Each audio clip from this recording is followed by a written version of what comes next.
Prime minister Narendra Modi का Singapore का दौरा आपके साथ शेयर कर रहे हैं स्क्रीन पर। जिस तरह से उनका वेलकम किया गया, इंडियन कल्चर को जिस तरह से रिप्रेजेंट किया गया, मोदी साहब ने जो ढोल बजाया, इंडियन कल्चर की इतनी खूबसूरत रिप्रेजेंटेशन सिंगापुर में आज से पहले हो ही नहीं सकी। और दूसरी जानिब जो है सिंगापुर की दो बड़ी कंपनीज के साथ जो है भारत ने एमओयू साइन कर लिया है। अगर सिंगापुर की बात करें तो सेमीकंडक्टर बनाने में ये दुनिया का 10% शेयर रखते हैं और सेमीकंडक्टर मैन्युफैक्चरिंग की मशीनरी बनाने में सिंगापुर जो है 20% जो है दुनिया को कंट्रीब्यूट कर रहा है। ताइवान, सिंगापुर, अमेरिका, ये तीनों बड़े बड़े मुल्क जो है अब सेमीकंडक्टर हब इंडिया को बनाएंगे और इन्वेस्टमेंट इंडिया की तरफ लेके आ रहे हैं। 21st century is the century of data आए थे, तो इसलिए वो डेटा में बहुत आगे थे उसी टाइम से। फिर उस टाइम में जैसे जब हमारे यहाँ मदरसास बन रहे थे और हमारे यहाँ चीजें प्लॉट की हाथ की फैक्ट्रियां बन रही थी ना सीधी तरह के, उनके वजीर आजम अगर सीट पे बैठे हैं तो हर वक्त कहीं ना कहीं किसी ना किसी मुल्क में जाते हैं कि भाई हमारे मुल्क इंडिया के अंदर इन्वेस्टमेंट करो। $10 बिलियन सेमीकंडक्टर के लिए गवर्नमेंट ने ऑलरेडी जो है रिजर्व कर दिया है। 2026 तक $63 बिलियन की बात कर रहे हैं सर। कारोबार बढ़ा रहे हैं क्योंकि चैलेंजेस बढ़ी। हमारे देखते देखते पहले आईटी के अंदर उनकी मोनोपोली हुई, अब हमारे देखते देखते इंडिया सेमीकंडक्टर के अंदर जा रहा है। में बात ऐसी है कि हर एक कंट्री का फॉल भी होता है और अप भी होता है, मतलब कि तरक्की भी करता है।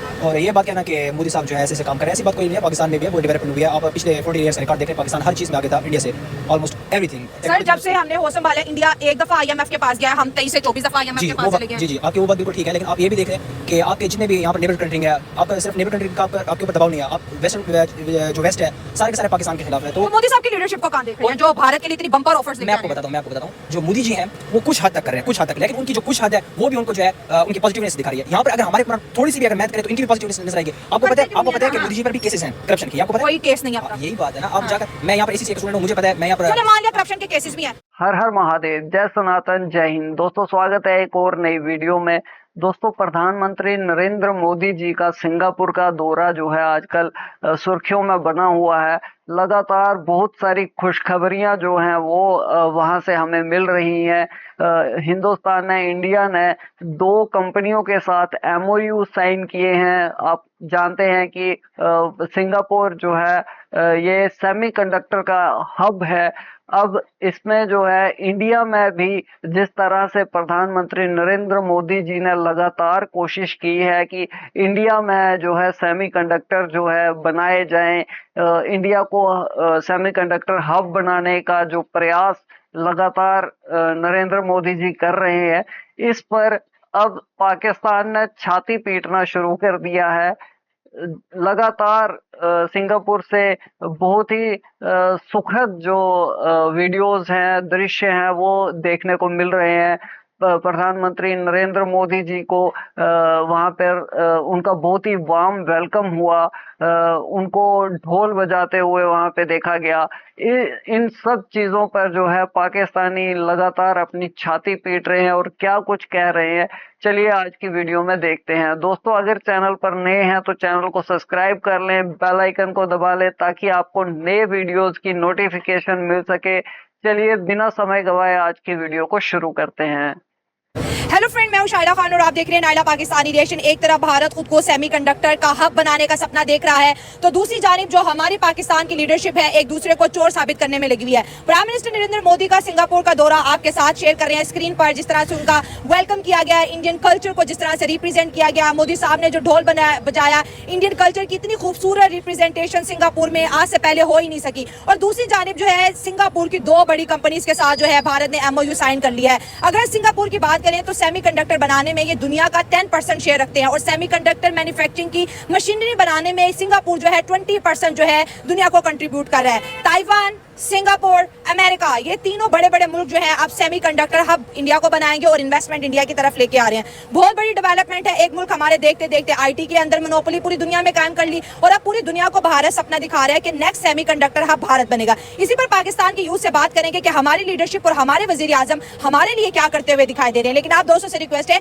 कि जिन्होंने अभी तक चैनल सब्सक्राइब नहीं किया हमारे चैनल को सब्सक्राइब करें, वीडियो को लाइक करें, इंस्टाग्राम में पर फॉलो करें। इंडिया की अगर इस कामयाबी की बात करेंगे तो हमें थोड़ा सा वापस जाना पड़ेगा तारीख में। इंडिया हमसे बहुत आगे तभी चला गया था जब उन्होंने IITs बनाई थी 1960 में, ठीक है, नेहरू के टाइम पे, ठीक है। तब से उनका विजन था इंडिया को IT में और इन चीज़ों में आगे लेके आने का। 21st century is the century of data आए थे, तो इसलिए वो डेटा पे बहुत आगे थे उसी टाइम से। फिर उस टाइम में जैसे जब हमारे यहाँ मदरसास बन रहे थे और हमारे यहाँ चीजें प्लॉट की हाथ की फैक्ट्रियां बन रही थी ना सीधी तरह के। एग्जैक्टली। तो उस टाइम पे जिस टाइम पे हमारे यहाँ कंट्रोल अफगानिस्तान को करने की कोशिश की जा रही थी, तब वहाँ पे बैठ के जब उनके then finance minister Manmohan Singh, उनकी जो इकोनॉमिक पॉलिसीज थी, उन्होंने इंडिया को 91 में इकोनॉमिक पॉलिसीज दी थी, इंडिया को ओपन किया था दुनिया के लिए, और अपनी ईज ऑफ डूइंग बिजनेस में काफ़ी चीज़ें इंप्रूव की थी। तब से वहाँ पे आईटी में और जो उनकी है इन्वेस्टमेंट में चीज़ें इंप्रूव होना शुरू हो गई थी। और सबसे जो की पॉइंट है, इफ यू आस्क मी, कि मोदी कांग्रेसियों से पाकिस्तानियों का प्यार जो है वो देखने को मिलता है। आप देखिए, समय समय पर पाकिस्तान से ऐसे बयान सामने आते हैं कांग्रेस को लेकर के। बहुत सारे कहना ये भी गलत नहीं होगा कि कांग्रेस के बहुत सारे हिमायती जो हैं या शुभ चिंतक जो हैं वो पाकिस्तान में रहते हैं। इवन पाकिस्तानी जो हैं वो अपनी सरकारों से ज्यादा जो है वो कांग्रेस के समर्थन में जो है ज्यादा दिखते हैं। इस पर आप लोग क्या सोचते हैं, कमेंट में जरूर बताएं। इतना सक्सेस क्यों हो रहा जी। है और इतने सक्सेसफुल क्यों हो रहा है, वो जिधर जा रहा है वो अपना चुप करके काम कर रहा है। Is not into social media stuff, but he is into real business. और आज इंडिया दुनिया का पांचवी बड़ी इकॉनमी है, जी, बिल्कुल। और इंडिया अपने आप के खुद, when you ask their external minister S Jaishankar कि आप किस साइड पे हैं, if you whether you are on western side और चाइना और किस ब्लॉक पे, तो वो कहता है मेरी अपनी साइड है, क्योंकि मैं 1.5 अरब आबादी का और किसी की बात नहीं सुनते, सबको खरी खरी सुनाते वो हैं। क्यों बिल्कुल, सुनाते हैं? बिकॉज हाँ। वो दुनिया की 5वीं बड़ी इकॉनमी इकॉनमी है, है। ठीक हो और गया। दूसरी बात, वो उनकी 2010 में $18 बिलियन की आईटी इंडस्ट्री थी। 2010 से लेके अभी तक उनकी $200 बिलियन की आईटी इंडस्ट्री बन चुकी है, हाँ। बिकॉज उन्होंने आईटी में इन्वेस्ट बहुत किया है। वहाँ पे सिलिकॉन वैली बन गई है, वहाँ पे अमेजोन हो गया, आ गया, वहाँ पे गूगल इन्वेस्ट कर रहा है, वहाँ पे माइक्रोसॉफ्ट का ऑफिस आ रहा है। सो ये सारी जो सक्सेसेस हैं, दे हैव रीच देयर। और उसके अलावा अब ये they have come to the point कि वो वहाँ पे अपने सेमीकंडक्टर्स बनाना शुरू कर रहे हैं, जो पहले सिर्फ यूएस, चाइना और सिंगापुर ये कंट्रीज बनाते हैं। हाँ, बिल्कुल। तो वो प्रैक्टिकल काम में है। और सबसे जो बड़ा की पॉइंट जो मैं आपको बताना चाह रहा था, वो वहाँ पे है कि वहाँ पे पॉलिटिकल लेजिटिमेसी बहुत है, वहाँ पे पॉलिटिकल स्टेबिलिटी बहुत है, वहाँ पे गवर्नमेंट 5 साल पूरे करती है, वहाँ पे जो प्राइम मिनिस्टर आता है वो अपना विजन लेके आता है। और जो मोदी गवर्नमेंट है, जो मोदी एक्चुअली, ये मोदी बेसिकली पॉलिटिकल नर्सरी से नीचे से ऊपर आया है। He knows everything. वो ऑक्सफोर्ड से पढ़ के नहीं आया, वो बाहर से इम्पोर्ट, वो कोई इम्पोर्टेड प्राइम मिनिस्टर नहीं है। वो एक्चुअली वो लोगों का प्राइम मिनिस्टर है, वो स्टूडेंट यूनियन से आया है, वो नीचे से आया, वो रूट कॉजेज जानता था। उसने उन एरियाज में काम किया है। नो डाउट वो राइट विंग का बंदा है, वो हिंदुत्व को सपोर्ट करता है, बट उसने इंडिया को खड़ा कर दिया। इंडिया के जो हुक्मरान हैं वो उनके मुल्क के साथ सिंसियर हैं। और दूसरी बात यह है कि जो हमारे हुक्मरान हैं तो वो अपने मुल्क के साथ सिंसियर नहीं है। अच्छा। ये सारे चोर हैं, डाकू हैं, अपने हमारे लोगों का पैसा खा के ये अपने पेट भर रहे हैं, दूसरे मुल्क के बैंकों में ले जाते हैं उधर। और हमारे हुक्मरानों को चाहिए कि जो हमारी इधर यूथ है जलील, और ये हर जगह पे पढ़े लिखे लोग भी हैं और उनको नौकरियां नहीं मिल रही, गरीब तबका बहुत ज्यादा बढ़ता जा रहा है, अमीर जो लोग हैं वो अमीर से अमीर तर होते जा रहे हैं, लेकिन जो गरीब तबका है वो गरीब से गरीब होता जा रहा है। तो इसमें सारा कसूर हमारे हुक्मरानों का है। जब तक ये दूसरे मुल्कों के साथ इन्वेस्टमेंट नहीं करेंगे और हमारे मुल्क में पैसा नहीं लगाएंगे तो हमारे जो यूथ है इसी तरह जलील होती रहेगी। उनके वजीर आजम अगर सीट पे बैठे हैं तो हर वक्त कहीं ना कहीं किसी ना किसी मुल्क में जाते हैं कि भाई हमारे मुल्क इंडिया के अंदर इन्वेस्टमेंट करो। $10 बिलियन सेमीकंडक्टर के लिए गवर्नमेंट ने ऑलरेडी जो है रिजर्व कर दिया है। 2026 तक $63 बिलियन की बात कर रहे हैं सर। कारोबार बढ़ा रहे हैं क्योंकि चैलेंजेस बढ़ी। हमारे देखते देखते पहले आईटी के अंदर उनकी मोनोपोली हुई, अब हमारे देखते देखते इंडिया सेमीकंडक्टर के अंदर जा रहा है। तो जो आप बताएं सर। इसमें बात ऐसी है कि हर एक कंट्री का फॉल भी होता है और अप भी होता है, मतलब कि तरक्की भी करता है। और ये बात कहना कि मोदी साहब जो है ऐसे काम कर रहे हैं, ऐसी बात कोई नहीं है। पाकिस्तान में भी है, वो डेवलपमेंट हुई है। आप पिछले 40 ईयर्स का रिकॉर्ड देख रहे हैं, पाकिस्तान हर चीज़ में आगे था इंडिया से, ऑलमोस्ट एवरीथिंग। सर जब से हमने होश संभाला है, इंडिया एक दफा IMF के पास गया, हम 23 से 24 दफा IMF जी के वो पास बात, चले गए। जी आपकी वो बात बिल्कुल ठीक है, लेकिन आप ये भी देख रहे हैं कि आपके जितने भी यहाँ पर नेबर कंट्री है, आपका सिर्फ नेबर कंट्री का आपके ऊपर दबाव नहीं है। आप वेस्टर्न जो वेस्ट है सारे के सारे पाकिस्तान के खिलाफ है। तो क्यों खिलाफ है? हम कहते हैं इंडिया हमारे खिलाफ, हम कहते हैं चाइना हमारे खिलाफ, हम कहते हैं अफगानिस्तान हमारे खिलाफ, ये सब क्यों पाकिस्तान ही चुप रहा है? असल में बात ऐसी है कि जी पाकिस्तान की जो एक तो इसकी जियोग्राफी है, इसका ये सबसे बहुत बड़ी रीज़न है इसकी, क्योंकि ये मतलब कि एशिया के एक आपको सेंट्रल एशिया के साथ भी जोड़ता है, आपको दूसरी कंट्रीज के साथ भी जोड़ता है। तो इसकी ये वजह भी है। और दूसरी वजह हमारे हुक्मरान का भी हाथ है, लेकिन हर एक बंदे का अपनी जगह पर हाथ है। इवन के आप भी और हम भी, जितने भी लोग हैं, हम सब भी इस चीज़ में शरीक हैं। वो है ना, शायद आपने सुना होगा कि जैसे अवाम वैसे हुक्मरान। हाँ। तो बात ऐसी है कि लेकिन सर अवाम इतनी भी बुरी नहीं है जितने हमें हुक्मरान मिल गया। भाई कोई बात ही नहीं कर रहा। एक मुल्क तरक्की कर रहे हैं आए दिन, और हमारे वजीर आजम चले जाते हैं, मांगने नहीं आया, मांगने नहीं मतलब पूरे 25 करोड़ लोगों को भिखारी बना दिया, और हमारे रुपए की वैल्यू देखिए, टका आज भी हमसे बेहतर है। बिल्कुल जी, मैं ये नहीं कह रहा कि वो बिल्कुल गलत है या कोई ऐसी बात है, बिल्कुल उन्होंने जो किया है मतलब कि हमारी जाहिर सी बात इकोनॉमी को सब कुछ डिस्ट्रॉय किया, लेकिन असल बात वही होती है कि जो अगर यहाँ पर मैं बात करूँ तो कुछ लोग ऐसे होते हैं कि जो हमें जीने ही नहीं देंगे, गायब हो जाएंगे। इंडिया में कारोबार है, फैक्ट्रियाँ हैं, इंडस्ट्री है, उसका कारोबार बहुत ज़्यादा है, इसलिए उधर लोग जा रहे हैं, इंडिया में जा रहे हैं। बांग्लादेश देखो काल का मुल्क बना पाकिस्तान के बाद का, देखो क्या बन गया बांग्लादेश में, शाद और डाले की फैक्ट्रियाँ, हर चीज़ उधर बन रही, लेकिन हम फिलहाल फारग हैं। इसलिए हम रिक्वेस्ट करते हैं पाकिस्तान को और वजीर आजम को कि अच्छे से आप लोग चिंता मत करिए, बांग्लादेश भी आप ही के नक्शे कदम पर आगे बढ़ रहा है। जब तक भारत के साथ अच्छे संबंध रखे, बांग्लादेश के जो हुक्मरान थे उन्होंने अपना एक सिंपल सा एक वो रखा, अपना स्टैंड रखा कि उनको सबके साथ जो है चलना है और अपना फायदा देखना है। तब तक बांग्लादेश जो है वो तरक्की की ओर बढ़ रहा था। अब आप देखते चलिए जिस तरह से बांग्लादेश में ये सब कुछ माहौल जो बनाया गया कट्टरपंथियों के द्वारा, अब फिर से कहीं ना कहीं ये पाकिस्तान के नक्शे कदम पर जो है आ चुका है। अब देखना ये होगा कि बांग्लादेश को कितना समय लगता है पाकिस्तान को पीछे छोड़ने में।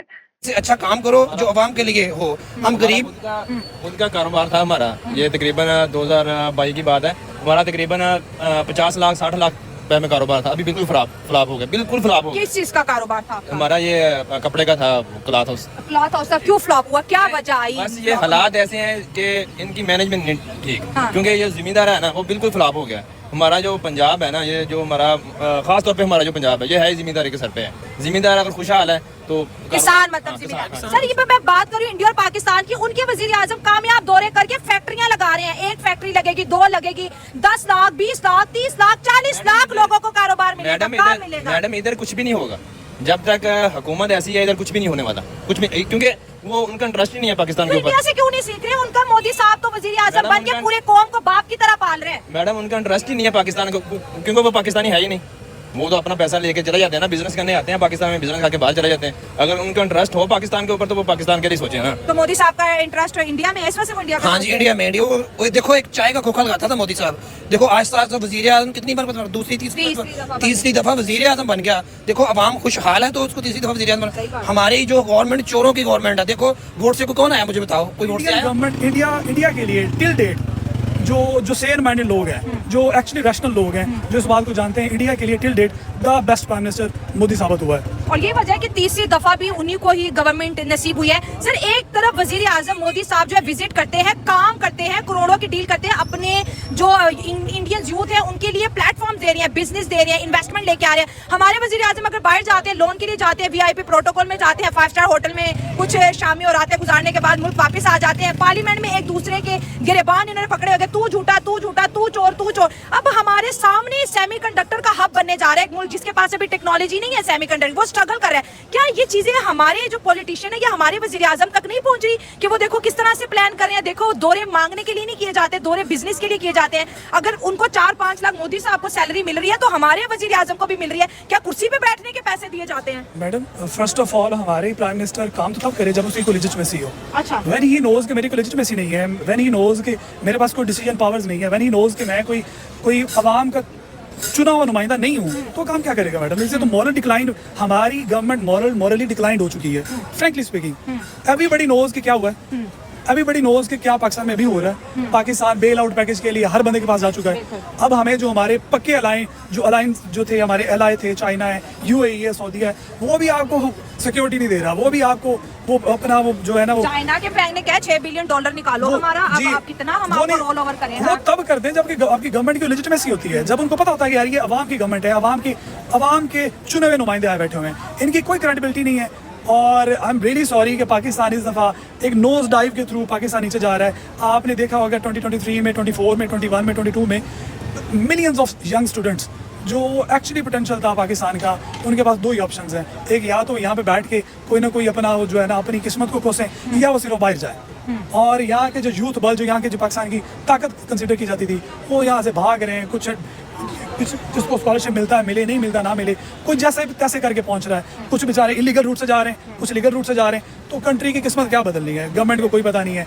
और the solution to the every problem is political stability. हम 2024 में ऐसे हालात पे आ गए कि हम अपनी दिल की बात भी नहीं बोल जी, सकते। हम अपने दिल की बात, यहाँ पर जो हक है वो बिल्कुल यहाँ पर मार दिया जाता है। यहाँ पर किसी को भी, असल बात है जब यहाँ पर हर इंडिविजुअल को बोलने का जब अगर हक की आज़ादी दी जाए, और ये हर एक बंदे का हक होता है। लेकिन यहाँ पर जो है हमारी जो आपको पता है कौन है, वो कौन कर रहा है, जो हमारी एस्टेब्लिशमेंट है वो हमें बोलने का हक भी नहीं देती। यहाँ पर जो हक की बात करता है उसे गायब कर दिया जाता है। तो मोदी साहब की लीडरशिप को कहाँ देख रहे हैं, जो भारत के लिए इतनी बम्पर ऑफर्स मैं आपको बताता हूँ जो मोदी जी हैं वो कुछ हद तक कर रहे हैं, कुछ हद तक, लेकिन उनकी जो कुछ हद है वो भी उनको जो है उनकी पॉजिटिवनेस दिखा रही है। यहाँ पर अगर हमारे थोड़ी सी भी अगर मेहनत करें तो इनकी भी पॉजिटिवनेस नजर आएगी। आपको पता है कि मोदी जी पर भी केसेस हैं करप्शन की, आपको पता है? कोई केस नहीं है अब तक। यही बात है ना। आप जाकर, मैं यहाँ पर एसीसी एक स्टूडेंट हूँ, मुझे पता है, मैं यहाँ पर चलिए मान लिया करप्शन के केसेस भी हैं, मुल्क को तो साफ कर।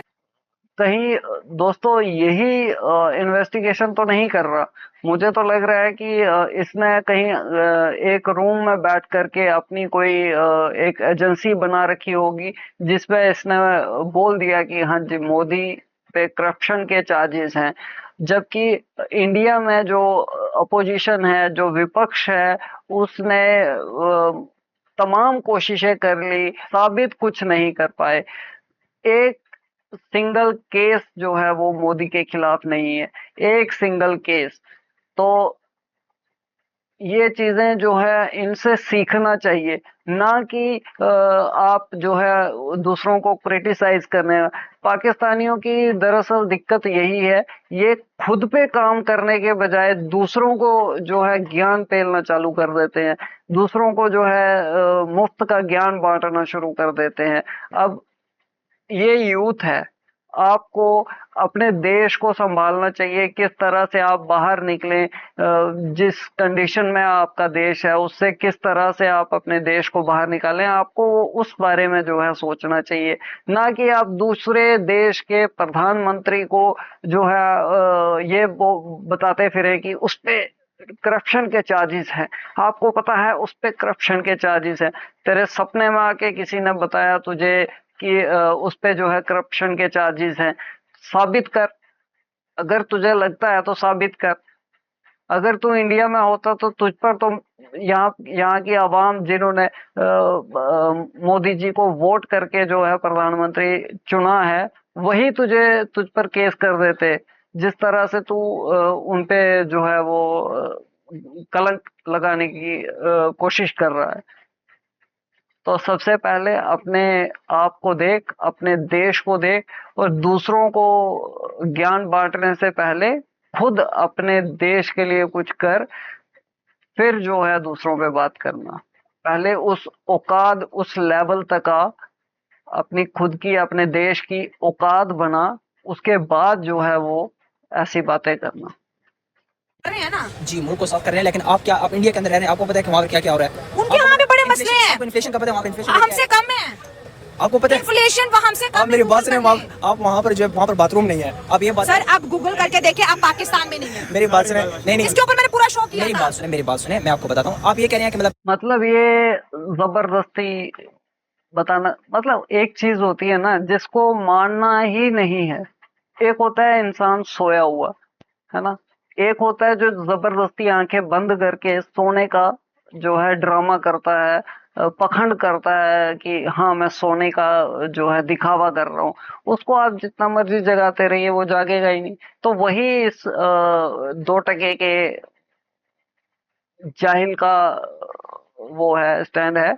ये भी उसी तरीके से जो है, ये जाहिल है, बेकार इंसान है, इसको कुछ पता तो है नहीं क्या है क्या नहीं। कभी एक बात लेके आएगा, फिर जब उस पे टोका गया, फिर दूसरी, फिर तीसरी, फिर चौथी, फिर पांचवी। अब उसको जबरदस्ती एंकर को बोल रहा है कि आप मेरी बात सुनिए, आप मेरी बात सुनिए। कि जबकि देखा जाए तो भाई, अगर तेरे पास कोई बात अगर तू कर रहा है तो उसके तथ्य, उसके फैक्ट सामने रख, फिर बात कर। तो सच्चाई है, उसको बर्दाश्त करना सीखो, उसको एक्सेप्ट करो, तभी जो है कुछ कर पाओगे, वरना जो हालतें आपकी हैं उसी में जो है वो घुट घुट के मर जाओगे। कि पाकिस्तान मतलब सर मैं कह रही हूँ कि टेक्नोलॉजी का जमाना है, पहले उन्होंने आईटी के अंदर काम किया, अब सेमीकंडक्टर की तरफ जा रहे हैं। एक ऐसी टेक्नोलॉजी जो इंडिया के पास नहीं है, वो चाइना, वो ताइवान को गेंज कर रहा है, वो अमेरिका को कर रहा है, वो सिंगापुर को कर रहा है, कि ये टेक्नोलॉजी हमारे मुल्क लेके आए, आप यहाँ पर आके इन्वेस्टमेंट करें, गवर्नमेंट आपको साथ आपका सपोर्ट करेगी, बड़े बड़े बिजनेसमैन को बुला रहे हैं, मैं कह रही हूँ वो तरक्की कर रहे हैं, वक्त जाया नहीं कर रहे। मेरा सवाल ये है। अच्छा, असल में बात ऐसी है कि आप रिसेंट ईयर्स देख लीजिए, जो हमारे बानी पीटीआई इमरान खान आए थे, उस वक्त भी जब यहाँ पर हमारे मसले इश्यूज बने थे, कोई भी पता नहीं है कौन इन्वॉल्व था, क्या था, जो अगर बात करने की कोशिश करते हैं उसे गायब कर दिया जाए। वही बात मैं कर रहा हूँ। तो इससे ये जो कुछ पिछले साल गुजरे हैं, जो रिसेंटली गुजरे हैं, इनकी वजह से हमारे मुल्क को इन्होंने इतना तबाह किया, आपस में लड़ते रहे, और यहाँ पर जो आवाम है, आवाम जो है वो मतलब कि जलील हो रही है, वो कर रही है। और दूसरी बात है कि अगर देखा जाए, आप बहुत सारे लोग हैं कि वो कहते हैं कि वहाँ पर जो रिबिलियन हुई थी टर्की में, वो अपने हक के लिए निकले थे। अगर हमारी आवाम भी सही बात अगर करूँ तो वो भी सोई हुई है, वो अपने आवाज़ के लिए हक के लिए आवाज़, जिस तरह बांग्लादेश में देख सकते हैं, वेनेजुला में देख सकते हैं, आप श्रीलंका में देख सकते हैं, यहाँ पर जो लोग अपने हक के लिए उन्होंने आवाज़ निकाली है, तो जंग जीते हैं, कोई ऐसी बात नहीं। हमारी आवाम भी सोई है। मैं वही बात कर रहा हूँ, हर एक बंदा हर एक चीज़ का 100% जिम्मेदार नहीं है। वहाँ पर हर एक इंडिविजुअल हर एक चीज़ के लिए जिम्मेदार है। यहाँ पर आप जिसको भी देखेंगे उसको करप्शन का मौका मिलेगा, वो करेगा।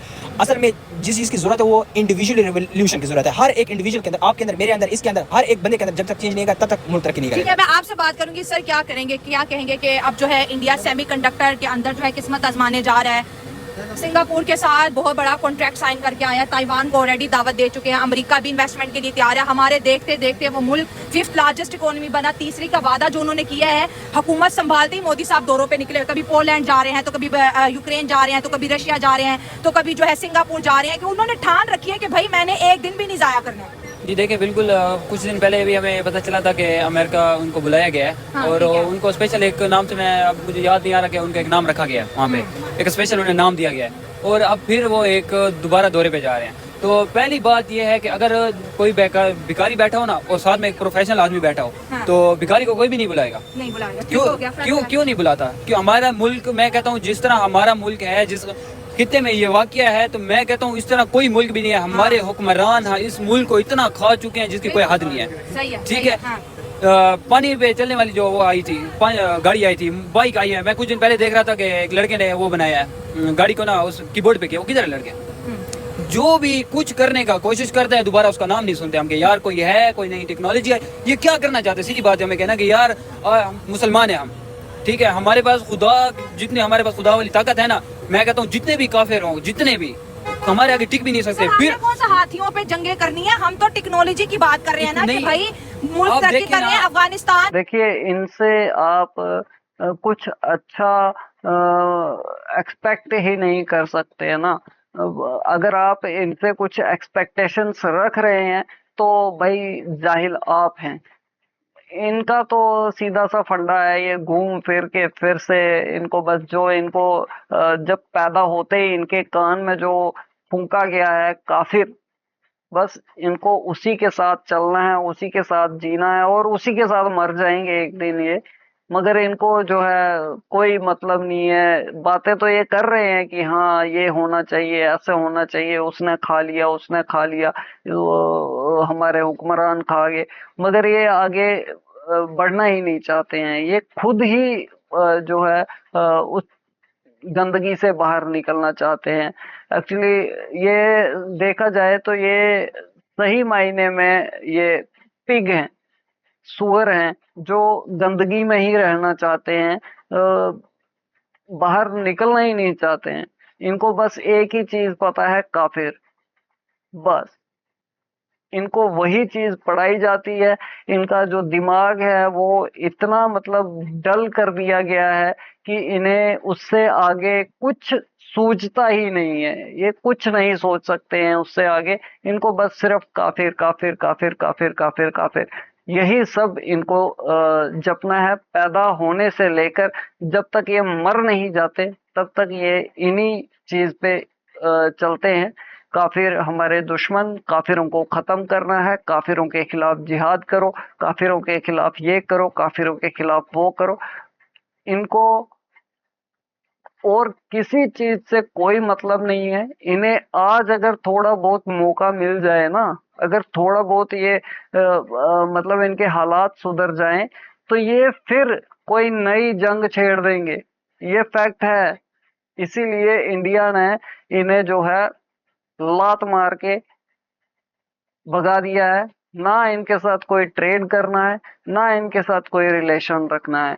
आगे बढ़ गया, चीन आगे बढ़ गया, भारत आगे बढ़ गया, हमारी लीडरशिप इस पे बात करने को तैयार ही नहीं है। नहीं देखे ना, हम मुसलमान हैं ना, हम माशाल्लाह कहते हैं, मुसलमान हैं, हम कहते हैं हम मुसलमान हैं, ईमानदारी भी होगी हमारे जो सारी चीज अंदर। कहाँ पे है जरा ये तो बताएं। हाँ, सही बात है। जितने भी नॉन मुस्लिम हैं आज वो उधर जा रहे हैं, तरक्की पे जा रहे हैं, और बहुत ज्यादा अगर आप देखें तो बिलियनर जो लोग हैं नॉन मुस्लिम आज वो इस्लाम की तरफ आ रहे हैं, इस्लाम से मुतासिर होकर। दीन से अब आप भी दीन को ले भाई, आपको इकोनॉमी बता में, रहा हूं ना, टेक्नोलॉजी में मैं आपको ये दीनी एलिमेंट इतना मिक्स हो जाए, सियासत में भी दीन आ जाता है, टेक्नोलॉजी में, इकोनॉमी में भी, ये क्या हो गया? बहुत सारे जो लिबरल है वो अक्सर हमेशा कहते हैं रिलीजियस को बहुत ज़्यादा क्रिटिसाइज करते हैं। मैं आपको बताता हूँ, आपको क्या पता है सबसे जो ज़बरदस्त इस वक्त जो ये IMF जो पहले शुरू की गई थी, पहले क्रिश्चियंस के पास थी, अब ज्यूज़ के पास है। ये जो सारा सिस्टम चल रहा है, ये जितना सिस्टम चल रहा है, आपको पता है कि कौन किस निज़ाम से चल रहा है?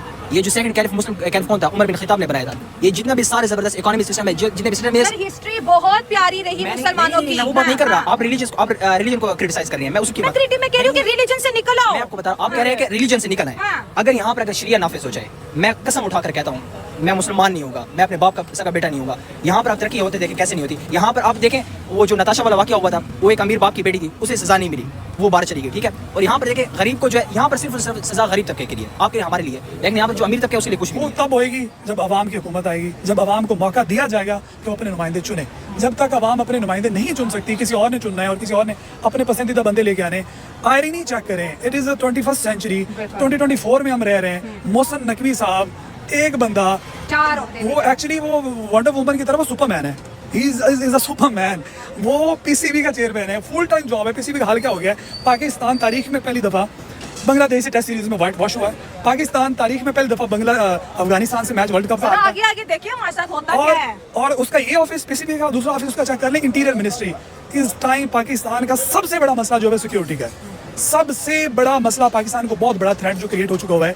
अगस्त में 74 डेड बॉडीज उठाई हैं बलूचिस्तान में, इंक्लूडिंग हमारी सिक्योरिटी फोर्सेस की, इंक्लूडिंग जो लोग अभी victim पिछले बने। हफ्ते कितने ज्यादा हो गए, तो मतलब आगे का मुल्क तरक्की करते जाएंगे, हमारा आगे का बिगड़ा हुआ मैडम, है। जब तक आपकी सिक्योरिटी कंप्रोमाइज्ड है, जब तक आपकी पॉलिटिकल लेजिटिमेसी नहीं है, जब तक आपके पाकिस्तान में सारी पार्टी, सारे स्टेक होल्डर्स एक स्टेज पे नहीं बैठे हुए, तो भूल जाए सेमीकंडक्टर्स क्या होते हैं। सेमीकंडक्टर्स तो बहुत बड़ी बात है। मतलब हम इंडिया की तारीफें करते मैडम, आप रहेंगे। तो रोटी खाने के लिए तारीफें कर सकते हैं, definitely we can only appreciate them. अब ये स्टेज आ चुका है कि वो हमें तो घास नहीं डालते, अब हमें उनको SEO पे इनवाइट किया है, वो तो हंस रहे हैं कि हंस रहे हैं, हाँ, हम छोटा घास- मुंह बड़ी बात है, हाँ। तो अब तो हम उनको बुलाते हैं कि भाई हमारे साथ ट्रेड करो, बैठो। कहते कौन हो भैया, आपके हमारे इंटरेस्ट ही नहीं है। इंटरेस्ट ही नहीं है। आप क्या दे रहे हो? बल्कि डरते होंगे कि कहीं ये हमसे भी ना मैडम, मांग we are actually a solid state by the way, और we have become very funny people, जो जिनके पास जज्बा, जहाद और बस। सब कहानियां और कुछ भी नहीं है। खाने को हमारे पास रोटी नहीं और हम बातें करते हैं पैलेस्टाइन को फ्री करने की, बातें करते हैं कश्मीर को खुला करने की, और हमारे पास खाने को रोटी नहीं है। ये सही सारी बात है। चीजें यूटोपिया हैं until unless we make a decision। और लाहौरी चूरन है ना। Exactly. Lahori Until unless we make a decision and we have to come out, we have to take a stand, we have to do something for our future। ये लोग तो नहीं करने वाले, डेफिनेटली इनकी फैमिलीज बाहर सेटल्ड है, यहाँ पे खुश होकर तो बाहर चले जाएंगे। फिर इनको मौका मिलेगा कि जी आपकी बारी आ गई, लेट्स बेड़ा हमारा घर कोरा यूं लेट्स कोरा कम है। इनटू पाकिस्तान और पिकनिक मनाएं। और एक वजीर आजम के जाने से पूरे पाकिस्तानियों पर असर पड़ता है। असर पड़ता देखो, बच्चे भी असर पड़ा। हम कितने कर्ज हैं आपको पता है? कम से कम 5-10 लाख के कर्ज फ्री बंदा है पाकिस्तान का। बच्चा जब पैदा होता है वो कर्ज है। या क्या कारोबार चलेगा? कुछ भी नहीं चलेगा। फ्लॉप है पाकिस्तान, फ्लॉप है। जब तक इमरान खान बाहर ना आएगा पाकिस्तान जीरो है। जीरो है। मतलब एक वजीर आजम मुल्क के लिए इतना जरूरी है, और इंडिया की शायद तरक्की की वजह भी यही है सर, 10 सालों से एक वजीर आजम और अगले 5 साल भी इसको दे दिए। उसका इंटरेस्ट है अपने इंडिया के ऊपर, इंडिया के वाम के ऊपर इंटरेस्ट है, इसलिए वो तरक्की कर रहा है। हमारे ये जो मैनेजमेंट है उसका उनका इंटरेस्ट ही नहीं है पाकिस्तान के ऊपर, वो कुछ भी नहीं कर रहे हैं। ये जो है ना, मतलब बस आवाम बेचारी कितनी बस मेहनत ड्रामेबाजी है, ये हो गया वो हो गया, कुछ भी नहीं हो रहा। अभी देखें बिजली के बिल, अभी वो बिजली के बिल नहीं कोई दे पा रहा। वो हमारी खुद की सूरत हाल ऐसी है कि अभी 2 दिन रह गए, अभी हमारे पास कोई है और ये कारोबारी तबके का हाल है, तो फिर जो वर्कर है वो तो वैसे ही बर्बाद है। मर गए हैं ना, ये तो थोड़ा बहुत ये लोग हैं ना, ये भी खत्म हो जाएंगे अगर यही सूरत चला जाता है। यार ये बात कितनी जायना बात है कि एक प्राइम मिनिस्टर वो कहते हैं मैं बीमार हूं, उसे बाहर भेज दिया जाता है। ये कोई बात है? मतलब हमारे पास हॉस्पिटल नहीं है इलाज करने के लिए। नहीं, ये तो अब दोबारा से मेरा सवाल समझे, मैं ये कह रही हूँ कि इंडिया जो है कारोबार बढ़ा रहा है जी बिल्कुल। वो अपने नए यूथ के लिए मौके दे रहे हैं, उनको रोजगार दे रहे हैं, उनको कारोबार दे रहे हैं, उनको अच्छी लाइफ दे रहे हैं। हमारी लीडरशिप एक दूसरे का गिरेबान पकड़ी है, तुम चोरो। मैं देख रही हूँ, आप देख रहे हैं कि एक मुल्क हमारे देखो देखी बदल रहा है। उनका वजीर आजम सिंगापुर तक चला गया। यार हम क्या कर रहे हैं? मेरा सवाल ये है। ये गरीबान नहीं पकड़ रहे ना, ये हमें सिर्फ दिखा रहे हैं, हमें उलझा रहे हैं, आपस में ये मिल बैठ के खा रहे हैं मुल्क को। ये कौन कहता है कि आपस में ये लड़ रहे हैं? ये बस सोशल मीडिया है ना, सब झूठ है। कौन कहता है सोशल मीडिया सच कह रहा है? हमारा पाकिस्तान का सोशल मीडिया सच बताइए, ये हो ही नहीं सकता कि आपस में वो लड़ रहे हैं, आपस में बहुत अच्छी तरह। बाद में जब हट जाएंगे ना स्क्रीन से, गले भी मिलेंगे, एक दूसरे को मिठाइयाँ भी खिलाएंगे, मिलके लूट रहे हैं, नौजवानों को बर्बाद कर रहे हैं। और कितना नौजवान बात, मैं सीए का स्टूडेंट हूँ माशाल्लाह, मेरी पहला एम क्या है कि मैं फौरन बाहर जाऊंगा। क्यों जाऊंगा? क्या मुझे यहाँ पे क्या दिया जा रहा है? शुक्र है अल्लाह का, बस उसने हमें एक मुल्क दे दिया जहाँ पे हम सजीदा सुकून से कर रहे हैं, और इन्होंने हमें जीने के लिए छोड़ा भी नहीं है। जितने भी बाहर मुमालिक हैं उनको स्पेशल फैसिलिटीज है। मैं देख रहा था इंग्लैंड जो है, उन्होंने स्टूडेंट के क्रिकेट का एक सब्जेक्ट निकाल लिया।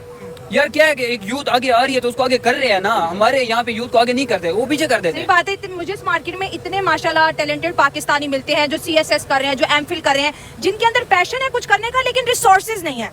लेकिन हमने बच्चों को यही बताया कि सामने वाला जो है दुश्मन मुल्क है और भर भर के गालियां निकालनी है, तो आप ट्रू पैट्रियोटिक है। अगर आपने बेसिक चीजों के ऊपर बात कर ली कि भाई वो मुल्क तरक्की कर रहा है, हम क्यों नहीं कर रहे, या उस मुल्क का जीडीपी बढ़ रहा है, वो दुनिया के 5th लार्जेस्ट इकोनॉमी, उनका वजीर आजम जो तनख्वाह उसको आवाम दे रही है उसको हलाल कर रहा है। हमारे वाले सिर्फ इलेक्शन तक का वेट करते हैं, तनख्वाहें ले रहे, कर कुछ भी नहीं रहे। हमारी तरफ जो हुक्मरान है ना, कि बस इनको जितने भी इंसान कहना इनके लिए कम है, क्योंकि ये सुनते ही नहीं है, ये बहरे हैं, बस ये अपना काम करते हैं अपना।